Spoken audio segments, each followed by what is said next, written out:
Hello, good morning students and welcome back to online classes of Royal International School. In this video, I am going to explain second chapter of English from the Golden Race book, and we have completed 2 paras of this chapter, and next I am going to start now. Open your book, take out the second chapter and take out page number 21. In this chapter, we are discussing about the violence types of violence कि violence जो है वो 2 types की होती है, inward और outward. और writer ने इसने ये भी बताया है कि जो वायलेंस है चाहे वो इनवर्ड हो या फिर आउटवर्ड हो उसको एलिमिनेट हम लोग कर सकते हैं बाय गेटिंग एजुकेशन। एजुकेशन ही एक ऐसा हथियार है या एजुकेशन ही एक ऐसी चीज़ है जो सिर्फ एग्जामिनेशन पास करने और गेटिंग जॉब के लिए नहीं होती है। ये इंसान को इनर ब्यूटीफुल और हेल्दी सैन और रेशनल ह्यूमन बनाने की चीज़ होती है। नाउ नेक्स्ट पैरा में हम लोग स्टार्ट कर रहे हैं। इसमें कहा है, हमने लास्ट वीडियो में पढ़ा था कि अ न्यू वर्ल्ड की बहुत ज़रूरत है। वो क्यों ज़रूरत है अब हम पढ़ते हैं।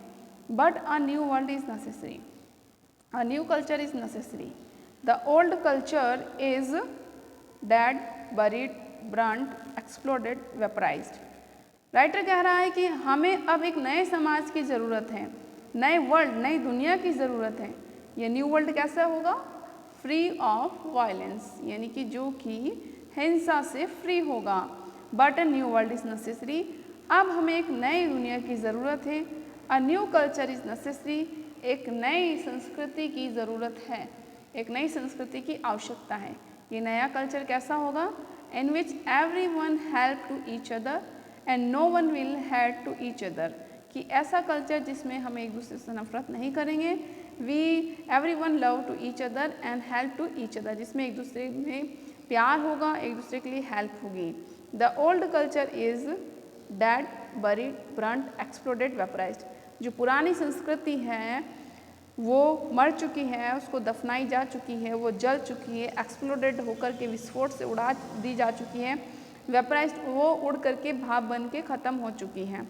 क्यों यहाँ पर ये ओल्ड कल्चर को क्यों ऐसा कह रहा है ऑथर? ओल्ड कल्चर को वो ओल्ड कल्चर जिसमें वायलेंस था, वो पुरानी संस्कृति जिसमें हिंसा थी, जिसमें धर्म के नाम पर on the name of peace of land, on the name of religious principle, on the name of country एक दूसरे को मार देते थे। तो इस तरह की जो कल्चर है वो ख़त्म हो चुका है। You have to create a new culture, a new. Writer कह रहा है यूथ से, जो यंग लोग हैं उनसे कह रहा है कि तुम्हें नया कल्चर क्रिएट करना होगा। Culture can not be based on violence, एक ऐसा कल्चर जो कि वायलेंस पर बेस्ड नहीं हो सकता। हिंसा पर आधारित कल्चर नहीं चाहिए, हिंसा पर आधारित कल्चर नहीं होना चाहिए। The new culture depends on you, जो नया कल्चर होगा वो तुम पर डिपेंड करेगा। How will you create a new culture, और वो कल्चर कैसा होगा? It's all depend on you, because the old generation has built a society based on violence, क्योंकि जो हमारी पुरानी जनरेशन थी उन्होंने जिस समाज का निर्माण किया था वो वायलेंस के बेस पर था, यानी हिंसा के बेस पर था। क्यों? क्योंकि उस समाज में धर्म के नाम पर हिंसा होती थी और धर्म के नाम पर एक दूसरे को मार दिया जाता था। तो इस तरीके की पुरानी जनरेशन ने द सोसाइटी जो उन्होंने बिल्ड की which was based on violence, based on aggressiveness, and it is this that has caused all the confusion and all the misery। क्योंकि जो पुराना जो ओल्ड जो जनरेशन थी उन्होंने जो सोसाइटी बनाई वो वायलेंस के ऊपर बेस थी, अग्रेसिवनेस यानी कि आक्रामकता पर बेस थी। इसी वजह say that has caused all the confusion, इसी वजह से ये सारा कन्फ्यूज़न हुआ है कि सारी अनिश्चितता समाज में आई है, एंड ऑल द मिजरी, और जितना भी सारा दुख और कष्ट है वो सारा सोसाइटी में क्यों आया? Because that society was built on violence and aggressiveness. The older generation have produced this world and you have to change it. Writer आगे कह रहा है, जो जे कृष्णामूर्ति जो इस चैप्टर के राइटर हैं, he was saying that the old generation have produced this world, कि ये जो वर्ल्ड है फुल ऑफ वायलेंस या ग्रेट वायलेंस वाला जो वर्ल्ड है, क्रिएटेड बाय और produced by old generation, and you have to change it, और तुम्हें ही इसे क्या करना होगा, you have to change this, तुम्हें इसे चेंज करना होगा। You can not just sit back and say, तुम जो आज का यूथ हो जो चुपचाप नहीं बैठ सकते हो या भीड़ में की पीछे नहीं बैठ सकते हो और सिर्फ इतना नहीं कह सकते हो I will follow rest of the people and seek success position.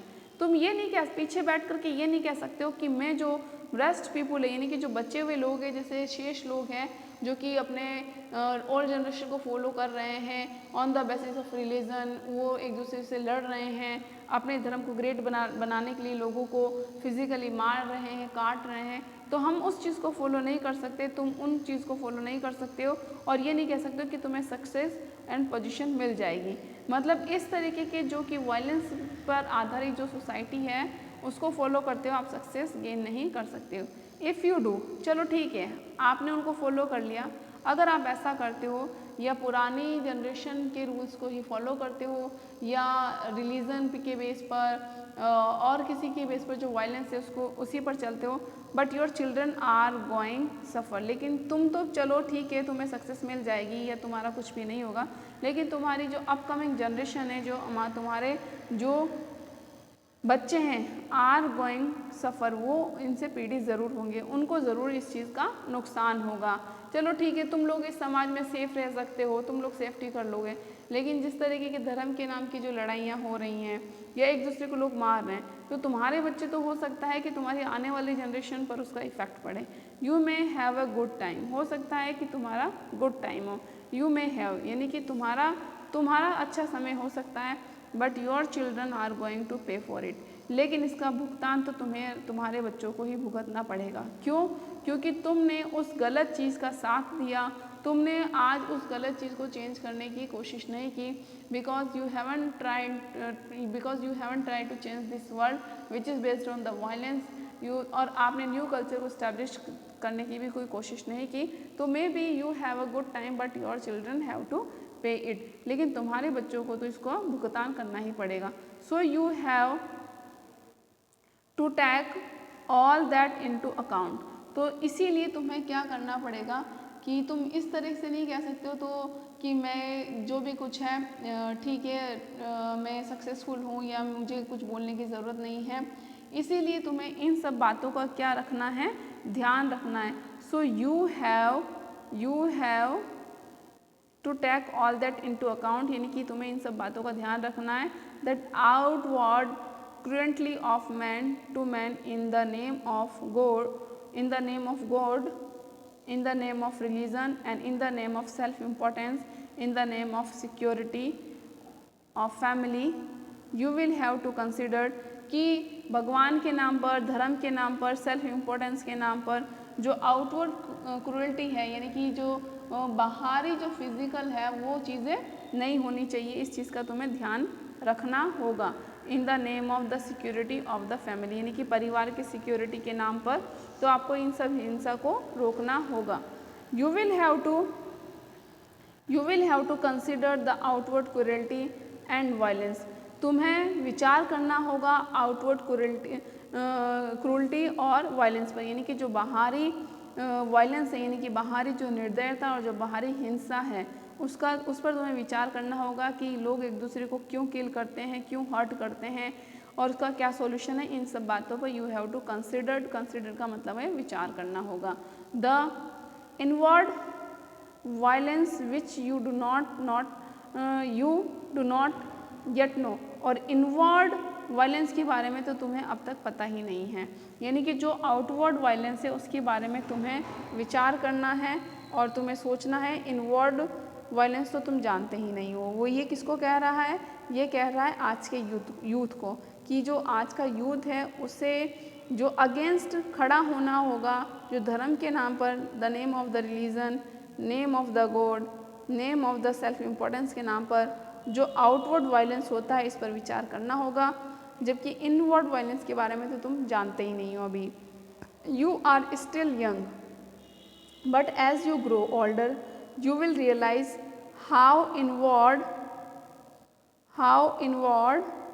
man goes through hell, goes through great misery because he is in constant battle with himself, with his wife, with his children, with his neighbors, with his gods। कि जब तुम तो छोटे हो, अभी तुम युवा हो, लेकिन जब तुम बड़े हो जाओगे तो तुम महसूस करोगे, यू रियलाइज कि how inward man goes through hell. यहाँ हेल का मतलब है कि नर्क, कि कैसे आंतरिक रूप से यानी कि अंदरूनी किस प्रकार जो इंसान है, कि हाउ इनवर्डली मैन, कि अंदरूनी या आंतरिक रूप से इंसान कैसे गोस थ्रू यानी कि गुजरता है हेल, नर्क से कैसे गुजरता है। यानी कि बाहर से तो वो अच्छा दिखता है लेकिन अंदरूनी उसको लगता है वो कैसे नर्क से गुजर रहा हो। ये नर्क किसे बताया है? थ्रू ग्रेट मिजरी, और कैसे वो ग्रेट मिजरी, कैसे वो बड़े कष्ट से गुजरता है। क्योंकि because he is in constant battle, क्योंकि जब वो लगातार युद्ध करता है यानी कि जब लगातार उसकी जो झगड़े हैं, जब लड़ाई है वो खुद से हो रही होती है कि मैंने क्या खो दिया, क्या पा लिया, मेरे पास ये है, I don't have this, I do not have this, I have this, इस तरीके की जो लड़ाई है, और मैंने क्या सक्सेस किया, वो खुद से होता रहता है। तो इस तरीके की जो इनवर्ड बैटल है वो उससे लड़ता रहता है। विथ इज़ वाइफ, वो अपनी वाइफ से भी हमेशा लड़ता रहता है। विथ इज़ चिल्ड्रन, अपने बच्चों से लड़ता रहता है। विथ इज़ नेबर्स, अपने पड़ोसी से भी। पड़ोसियों से तो बहुत छोटी छोटी बातों पे झगड़ा कर लेते हैं, तुम्हारा पानी यहाँ से क्यों आ रहा है, तुम लोगों ने यहाँ कचरा डाल दिया। तो इस तरीके के ये इनवर्ड वायलेंस है जिससे इंसान इस नर्क से गुजरता है। विथ इज गॉड्स, और अपने भगवान से भी वो लड़ता रहता है कि भगवान तूने मुझे ये नहीं दिया, तूने मेरी किस्मत ऐसी बना दी। तो यानी कि जो आउटवर्ड वायलेंस है उसे तो इंसान चेंज कर सकता है, इनवर्ड वायलेंस से तो वो किस तरह नर्क से गुजरता है इसे पता ही नहीं है। He is in sorrow and confusion and there is no love, no kindliness and no generosity। तो वो ही इज़ इन सोरो, तो इस तरीके से बैटल से यानी कि खुद से लड़ना, खुद की वाइफ से, बच्चों से, नेबर से लड़ते लड़ते वो दुख में रहता है, कन्फ्यूज़न रहता है, उसकी लाइफ में कोई प्यार नहीं रहता, कोई काइंडनेस नहीं रहती, कोई दयालुता नहीं रहती है, और ना ही कोई जेनरोसिटी।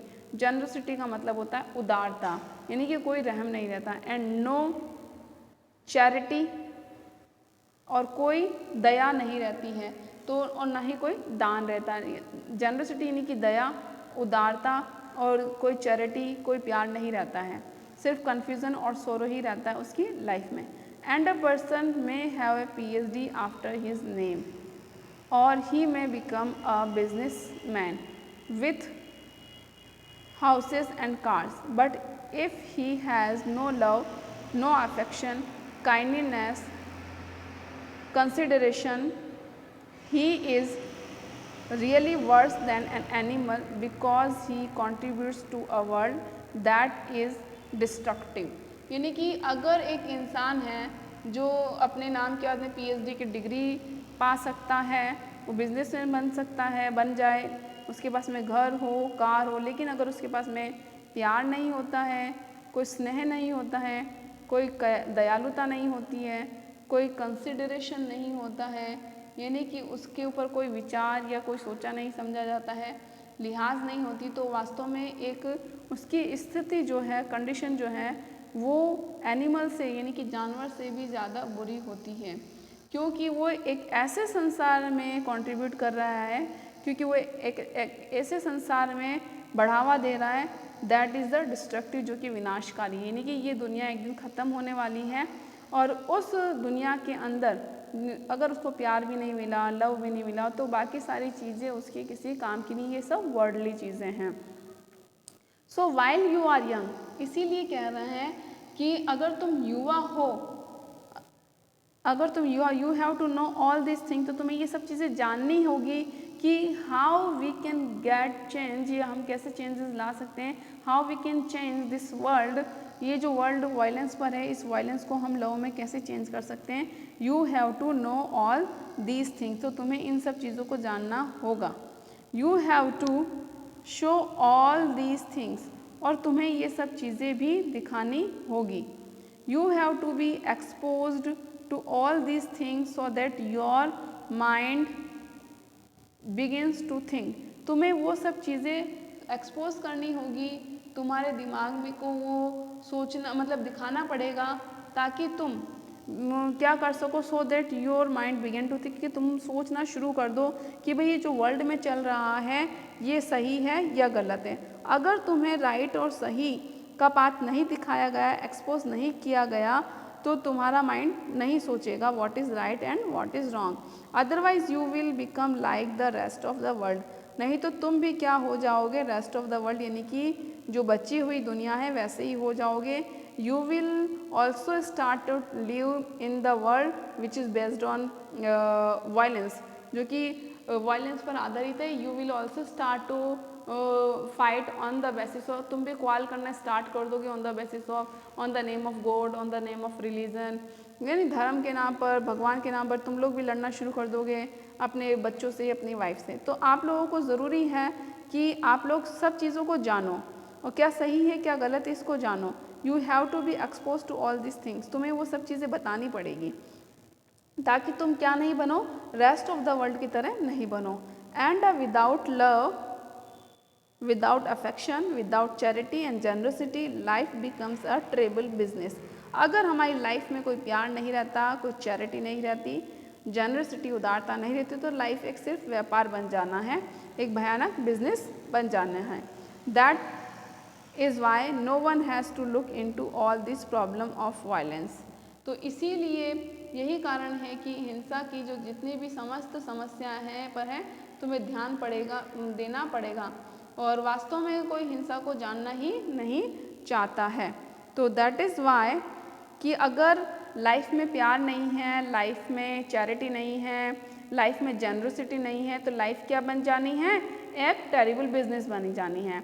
दैट इज़ वाई, इसीलिए one has to look, one has यानी कि किसी ना किसी को तो देखना ही पड़ेगा, into all this problems of violence, यानी कि हिंसा की जो प्रॉब्लम है कि ये वायलेंस किस वजह से हो रही है, इन प्रॉब्लम्स को सॉल्व करने के लिए किसी ना किसी को तो देखना ही पड़ेगा, यानी कि जो यूथ है उनको इन प्रॉब्लम को सॉल्व करना पड़ेगा कि दैट हमें धर्म के नाम पर, रिलीजन के नाम पर अपनी वाइफ, अपने पड़ोसियों से या आपस में झगड़ा नहीं करना है।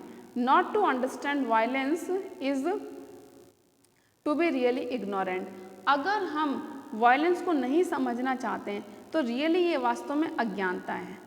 It is to be without intelligence and without culture. और अगर हम वायलेंस को नहीं समझेंगे या प्रॉब्लम्स को नहीं समझेंगे तो ये पूरी तरीके से इग्नोरेंट है, और ये पूरी तरीके से क्या है, बिना बुद्धि के हैं, बिना बुद्धि के और बिना संस्कृति के होना है। यानी कि अगर हम वायलेंस की प्रॉब्लम को नहीं समझना चाहते हैं, ये पूरी तरीके से इग्नोरेंट है। इग्नोरेंट यानी कि अज्ञानता है। Is to be without intelligence यानी कि बिना बुद्धि के हैं, और एंड विदाउट कल्चर, बिना संस्कृति के कहलाएंगे हम। लाइफ इज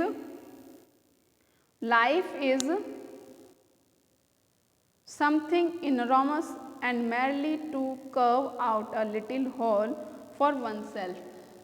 यानी कि जीवन एक बड़ी चीज़ है और इसमें केवल अपने लिए एक छोटा छेद बनाना और उस छोटे छेद में रहना, तमाम व्यक्तियों से लड़ना जीवन नहीं है। कि इसमें ये बताया गया है कि अगर हम वायलेंस को नहीं समझते हैं तो वो क्या है, इग्नोरेंट है, यानी कि अज्ञानता है, ज्ञान नहीं है, उसे ज्ञान नहीं कहेंगे।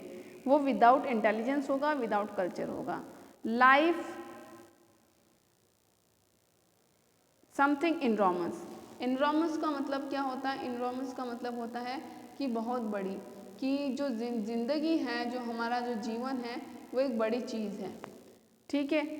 And merely to curve out, और सिर्फ इसमें जीना, कि इसमें बहुत परिश्रम करना। कर्व आउट का मतलब है बहुत परिश्रम से बनाना। तो merely to curve out a little hole, कि बहुत परिश्रम करके एक छोटा सा छेद बनाना, फॉर वन सेल्फ यानी कि अपने आप के लिए। And remain that a little hall, और क्या करना, और उस छोटे छेद में रहना। फाइटिंग ऑफ एवरीबडी, सभी से लड़ना। इज़ नॉट टू लिव, ये कोई लाइफ नहीं है कि सिर्फ अपने लिए जगह बना ली मेहनत करके, उस जगह पे अपने लिए रहना है और सभी से लड़ते रहना है, ये कोई लाइफ नहीं है। It is up to you, ये क्या है, तुम पर निर्भर करता है कि तुम अपनी लाइफ कैसे जीते हो। From now on you have to know about all this things, अब तुम पर है कि तुम जानो कि ये सारी चीज़ों को तुम्हें जानना है, ये तुम पर निर्भर करता है कि जितनी भी प्रॉब्लम है वायलेंस की उसे तुम जानो और उस प्रॉब्लम को सॉल्व करो। You have to choose deliberately to go the way of violence और to stand up against society. तो अब ये तुम्हें चूज करना है कि तुम जानबूझ करके हिंसा के मार्ग पर जाना है, कि ये तुम अब तो डिलिबरेटली यानी कि जानबूझ करके हिंसा के मार्ग पर जाना चाहते हो और तुम्हें इस सोसाइटी के अगेंस्ट खड़ा होना है विच इज़ बेस्ड ऑन वायलेंस, जो कि वायलेंस पर बेस करती हैं। तो इस चैप्टर में जो राइटर हैं जय कृष्णमूर्ति, वो यूथ को प्रिपेयर कर रहे हैं to fight against that society which is based on violence, in which society there is a no love, no affection, no charity, no generosity. इस तरीके की सोसाइटी में नहीं रहना है और ये वो यूथ को कह रहा है to create the society which is full of love, generosity, charity and affection, कि हमें जो समाज बनाना है वो ऐसा समाज बनाना है जो कि चैरिटी और जिसमें भरपूर प्यार वगैरह हो। अदरवाइज़ अगर आपने इस तरह की सोसाइटी को बिल्ड करने में स्टार्ट नहीं किए, तैयारी स्टार्ट नहीं करी, then your children have to pay for this. तो इसका जो भुगतान है, जो नुकसान है, वो आपके बच्चे उठाएंगे। जो नेक्स्ट 2 पैराग्राफ है remaining we will explain tomorrow. Till then bye bye, stay home and stay safe, like the video and subscribe the channel.